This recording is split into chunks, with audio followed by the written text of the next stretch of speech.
Model town gender based violence cell police की कार्रवाई। साली को ज्यादती का निशाना बनाने वाला मुलजिम चंद घंटों में भाई समेत गिरफ्तार। आयशा आजम इंचार्ज मॉडल टाउन डिवीजन के मुताबिक मुलजिम शाहिद ने अपनी साली को भाई के साथ मिलकर जबरदस्ती ज्यादती का निशाना बनाया। हालत खराब होने पर मुलजिमान मौका से फरार हो गए।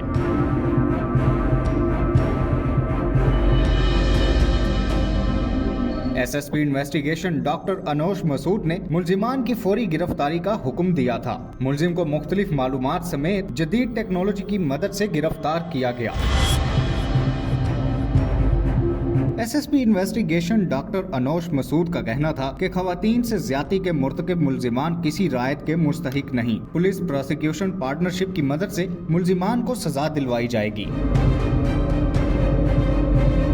जबकि दूसरी जानिब निश्तर कॉलोनी में दुराने लड़ाई झगड़ा फायर लगने से लालदीन जख्मी को फौरी तिब्बी इमदाद के लिए अस्पताल मुंतकिल कर दिया गया। मोहम्मद आजम की फायरिंग से लालदीन पेट पर फायर लगने से जख्मी हो गया। झगड़े की वजह केबल नेटवर्क है जिस पर दोनों फ्रीकैन में झगड़ा हुआ। पुलिस ने मौका पर पहुंचकर कार्रवाई का आगाज कर दिया है।